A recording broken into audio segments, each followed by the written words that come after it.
Good morning, Abuja. It's Women Voices on Rhythm 94.7 FM. And today we'll be talking about female genital mutilation. And we have Osaunamen Ibizube. She is a project officer, Media in Gender Center for Journalism, Innovation and Development. So she will be talking about female genital mutilation. How are you doing? Nuke. It's great to be here this morning. It's great to see you. How is everything going? Yes, well. I saw that story you did, and it was compelling to know that you chose one case out of millions, and you know that one narration out of that one experience out of millions you chose, depicts what women are going through and are still going through in isolation, because I know that it is still being practiced in isolation, and to think that they make these women know or feel that it is the right thing to do. All right, okay, so why female genital mutilation? Okay, thank you so very much for that very brilliant question. Like you mentioned rightly, female genital mutilation is one of the very many cases of gender-based violence that are perpetrated against women. As you know, gender-based violence is a form of violence that is perpetrated against a particular gender just because of their gender. And when we talk about female genital mutilation, okay, but first I would like to just highlight what female genital mutilation is. Female genital mutilation, FGM, is also known as female genital cutting.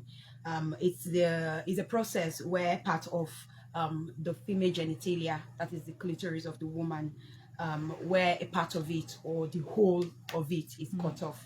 There are two major types of FGM. There's the minor one, and then there's the major one. The minor one where a part of the clitoris is cut off, and there is the major one where the whole clitoris is cut off.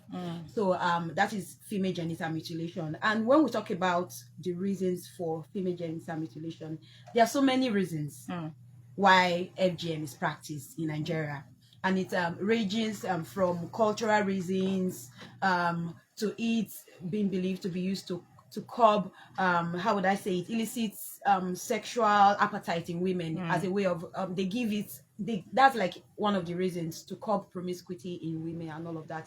So there's a whole according to them, yes. Exactly, that's one of the reasons why but then again, if you look at it, it's sad that it's done mostly unknowingly to the women, because most times, especially as it relates to the particular story I told, I picked two survivors. I wouldn't say they are victims now, because now at least they are aware. There's the awareness, and then they totally do understand that whatever it is that was done to them was done in absence of their knowledge. They had no idea. They were done while they were still babies. I picked two of those cases, and it was amazing to see how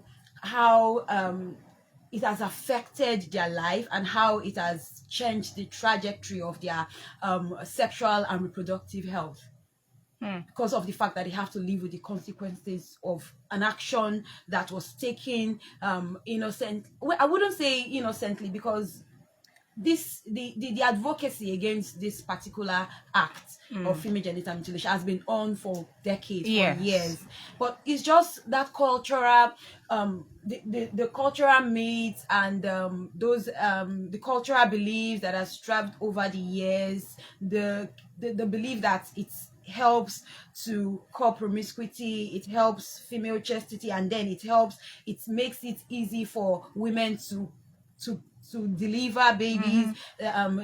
One particular reason that a traditional ruler gave me was the fact that when babies are being born, if the clitoris is still there and is not cut off, the babies will make contact with the clitoris, and then it will be difficult for the baby to come out and all of that. And it's really sad. Yeah, because most of it dwell on ignorance. Yes. Totally. So ignorance. they feel they are actually helping out in most cases. Exactly. Because I've seen some cases where these things that they are actually doing, trying to curb, sort of complicates the issue. Totally. Because there was a lady that I used to know then, she said that it has, made her more curious on how to, get sexually satisfied. Yeah. Because she also underwent the same process, and because of that, she has not been able to get satisfaction. Yeah. Because that part where they cut off is a very sensitive. I was going to like point that out, because I spoke to a gynecologist who actually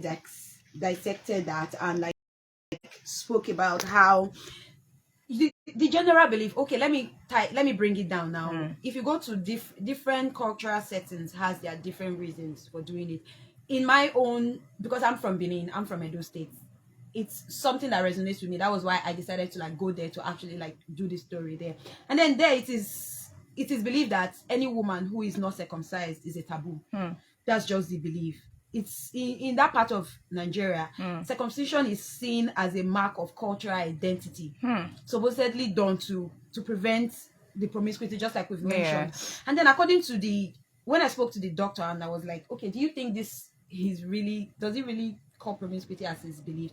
And then the survivor I spoke to, who shared her own story, her story was really touching, because she said at some point she had no idea that was, she didn't know what it was until she grew up and started asking questions. She said she grew up thinking she was a sex addict, because she felt like whoever she's with, any partner she's with, you know how men, that's what I'm saying. The men, they have yes. they have that stimulated, they have that thing. Once a man comes during sexual intercourse, it's off for them at that moment. They lose interest in it. But most often the women are left unsatisfied, and it's worse for women who are circumcised, because that's what I'm saying. That may want to. Yes, clitoris is what stimulates them and drives them to orgasm. It's what really like makes it easy for you to orgasm. And then that is the absence of that just makes it really they may be, yes.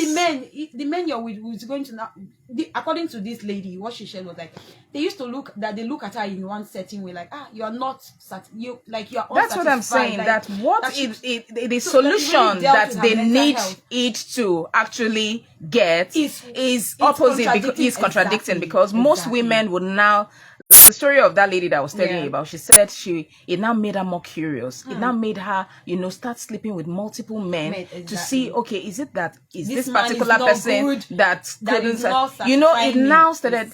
And now let's go to the health implications. Apart from the sexual satisfaction women derive from it, I learned that there are health implications, and according to your story, the people you spoke with, the medical experts you spoke with, talked about health implications. Would like you to share.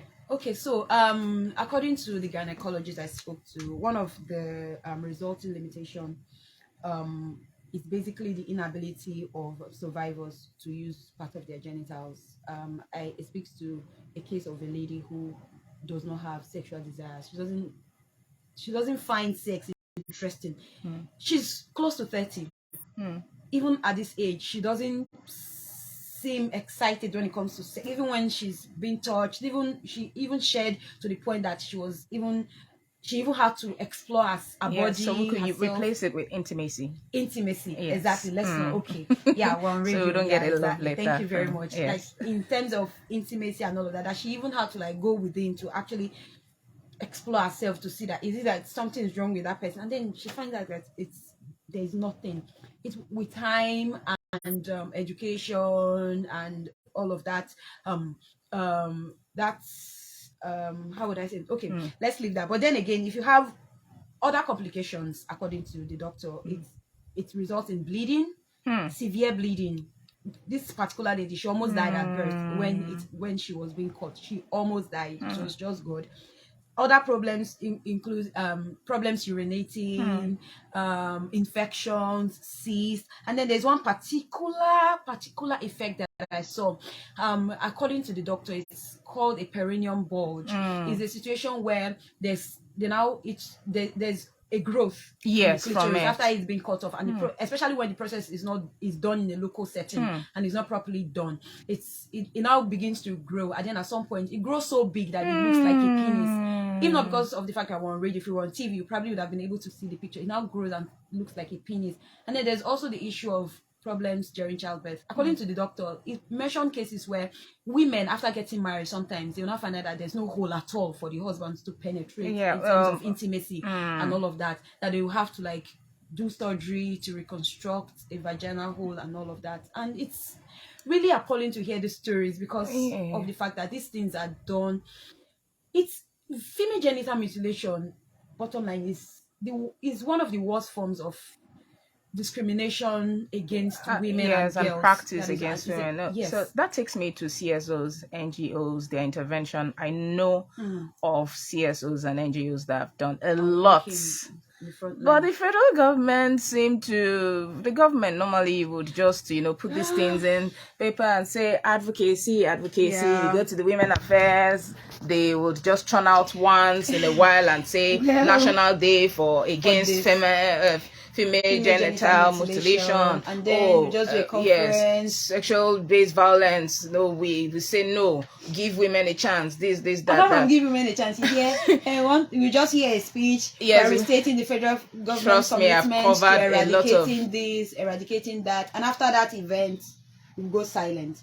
But when it comes to NGOs, CSOs, I would really give it to them because CSOs and NGOs have done a lot of work in terms of advocating against this particular cultural practice that we are hoping to eliminate. I know it's going to take a while, but then again, CSOs, NGOs, they are doing a lot of work. There's a lot of the advocacy. They've driven the advocacy to the grassroots. There's a lot of awareness. The awareness level is very high. That is why nowadays you even get to see people openly sharing their stories, are being willing to come on the news to actually tell their experiences and all of that. And that has to do with the advocacy, because without this advocacy, there's no way victims and survivors would be aware of all of this.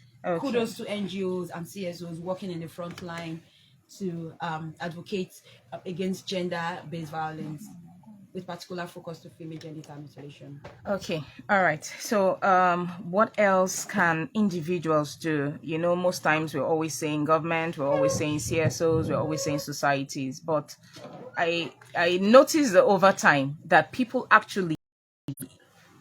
take themselves because of the belief, because of yes. So how do we read ourselves, or those rural areas, or those areas where they practice it? How would we take it out of their minds because they feel they're actually doing what is good? And you know that eradicating culture is exactly because I was going to come to that. Yes. When you talk about individual rural, because these issues, they are particular to, like I mentioned earlier, some cultural practices are particular to some certain regions. And when you go to the grassroots, these are where these issues are like really pertinent or persistent down there. And in terms of us changing mindset and beginning to reorientate individuals and all that, I think there's a role for religious and traditional leaders. They have a major role to play. CSOs and NGOs really need to bring them in on board in terms of advocacy, because at the end of the day, you know how people have trust in their religious and traditional leaders, even though whatever they practice or whatever they preach might be detrimental to them, and especially when it comes to gender-based violence. We need to carry religious leaders majorly, because at the end of the day, even with the work the NGOs and CSOs are doing, these people have more faith in their religious and traditional rulers than these NGOs and CSOs that are coming to liberate them from all of those cultural practices that they are working to eradicate or to change their mindset on. So I think there's a lot that they need to do at that local level to ensure that religious leaders are involved in this. All right. Okay. You could go on and on. I could see that. Okay. So hopefully you talk about some other stories. I've read some of your stories, and it usually makes me drink water after, like, All right. Okay. So we'll go on a quick break, and then after the break, we're also going to be talking about security, how self-defense amongst women. How do you defend yourself when that person comes? How do you fight your Jackie Chan? How do you, put yourself in situations where when something happens, you'll be able to defend yourself? Okay, so this is Women Voices on Rhythm 94.7 FM. And then we've been speaking with Osawunameni Bizube. She is the Project Officer Media in Gender Center for Journalism, Innovation and Development. So So we'll go on that quick break. Yes, you're always very much welcome. So we'll go on that quick break, and when we come back, we'll be talking about security and self-defense amongst women.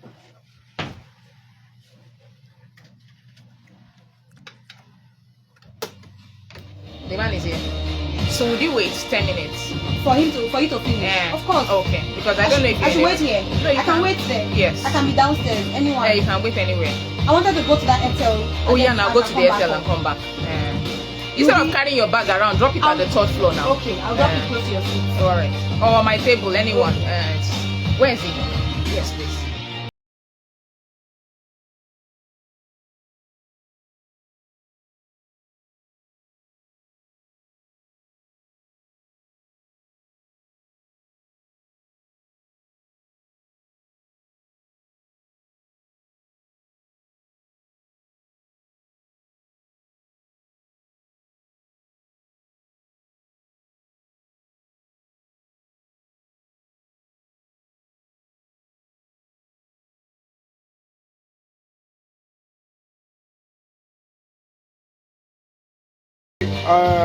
You said we are talking about on the women. Yes, but what can I, Commander BB Onduku? Yeah. What do you do? Okay, security expert. Okay, security expert. Oh yeah, let's go.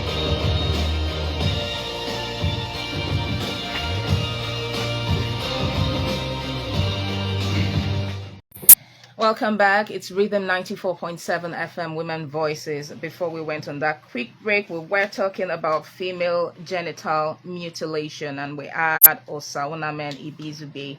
And now we will also be talking about self-defense amongst women. We are in a situation where we would be needing that self-defense once in a while. You're attacked, you do not know what to do, and then you're faced with someone who probably does not even have any form of self-defense or arm, and the person is, facing you. What are you going to do as a woman? So we have Commander BB Onduku. Commander BB Onduku is a security expert, so he will be giving us tips as to how we are going to do when we are faced with something. You're welcome.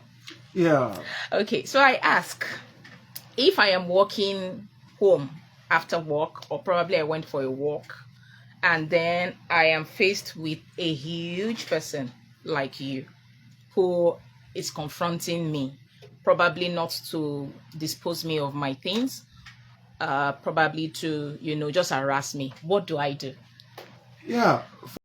First of all, like in a human situation, there are some times that some people, when you meet some people, these people, they are more powerful than you.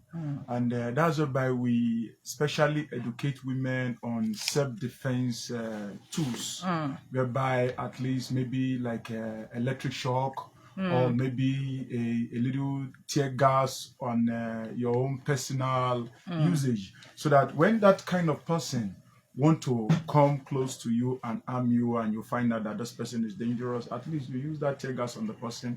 When the person's eyes got a little bit dark, at least you can take your own race too. And in other way, when you find out that somebody who is a little bit more bigger than you, somebody is a threat, first of all, try to make a signified call on a way whereby you know that you will let somebody to know that this is the situation and this is the kind of place you are. That's why those are one of the major things you need to do. Okay, so talking about individual security, you're at home and you probably live alone.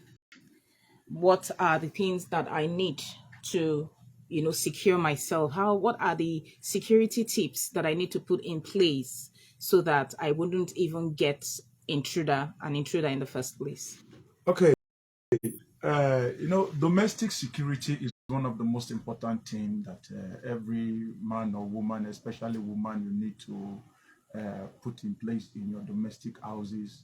First of all, one of the major domestic security activities you really need to put is to make sure your house is a little bit secured with present technology devices, whereby we have domestic cameras, where you can even put some of the cameras in a place whereby nobody can even find those cameras. And there is a signal technical point whereby any intruder comes in, even it can even give signal to you in your phone. And with that, you will now know that so person, so intruder is coming close. Then at least you make a call to the nearby police point or the nearby security point. Then in other aspect again on domestic security is that we have electrical devices whereby you can place in your environment that even in your door, the moment you know you are indoor, the moment you are indoor, you can on those electrical devices. And anybody that is not being authorized that come close and touch the door simply means that person will be a little bit electrocuted. I'm sorry to cut you. I'm sorry to cut you short. I am sorry. But what if I can't afford all those things? Or let's just go down to the rural areas. We know the average person may not be able to afford all these security devices and all that. So what do I do normally? I am in a normal house. I don't have money for all the security gadgets and all that. So what do I do to, make sure that I am secured? Okay. You understand? Yeah. Other this thing you need to do it is to call for help. And one of the domestic tools you use in calling for help is whistle. So far you are a woman, you are in your house. The moment you blow an alarm and you start to blow a whistle. Oh, whistle. Yeah. Good. The moment you blow a whistle, everybody in that vicinity, we know that there is a problem going on in that your domestic house. That is one of the best things you need to do. Because in some cases, you might hold a knife, you might hold other thing, but you cannot still use those things to overpower whosoever person. But no matter anybody that comes around, the moment you blow whistle, everybody will know that something is going on. Because that is very, very advisable for women and even anybody in the house or in any environment to have a whistle. So that at least when situations like that comes in place, at least when you blow your whistle, everybody will know that something is going on in that your house. Okay. All right. So there's this notion that making friends with your neighbors, or neighbors being your first family, and people around being your first family, should that also be put into cognizance? That also be put in play, that when you move to an area, get to know your neighbors, just in case whenever something happens, since they are your first family, you could call on them. Does that really have any effect too? That is number one first tool any human being in environment you really need to carry out. When you come to an environment, first of all, you must know who is your neighbor. Your neighbor is your best security technical point. Because what you cannot do, your neighbor can do. Yeah. And in some situations whereby even you on your own, even without any attack, you might feel a little bit some kind of ailment. It is your neighbor that is the first person that will call on this young lady has not come out and this is not her kind. This person has not come out since morning. This is not her kind. Okay, let's check inside. Are you getting the point? Because when you get to a particular environment, go close to your neighbor, get your neighbor's details, get his contacts, and let the person to know who you are and what he can help you, especially when you have an health challenge. Because it's very, very important. When you have an health challenge, when you go to a particular environment, let your neighbor to know that, look, I have a so health challenge. This kind of things are not good for my person. This kind of things are not good for my person. So that your neighbor too will know. So that when your neighbor want to carry out those kind of things, he or she will now come to an awareness that, this my person, this my co-neighbor, this thing will affect him, this thing will affect her. Because that one is very, very vital for you to inform your neighbor of your health situation and even any other part of it. You're very right. Talking about health situations, we've had instances where some neighbors will put on their generator and then you get the exhaust probably turned to your side. Some are smokers and then it will be coming to your side. Those are part of security issues that one should. Environmental pollution. You're right. You're very right. I've also had advices of using pepper spray, carrying around pepper spray. Yeah, that's tear gas. Yes, carrying around the methylatum. Electric shock, yes. electric sticks. But how I don't know. Carrying those things at times, when you're entering some government agencies, they are prohibited. Yeah. You may not be able to take them into such a this thing, and then it may be illegal to carry those things around. So, what do you advise as alternatives to pepper spray, to all these these gadgets that one could use to protect themselves? Yeah, electric sticks and pepper sprayers, like even as a tear gas. Some places, agents that does not allow those things. It must be of a top security or governmental agencies that maybe a threat is highly being given in those kind of vicinity. But like in other way again, whereby those things cannot be made use of, the moment you find out that you find any threat situation, the next thing you need to do is to call for an alarm. Okay. Calling for an alarm. As a woman, women, like you women, you people know how to shout a lot.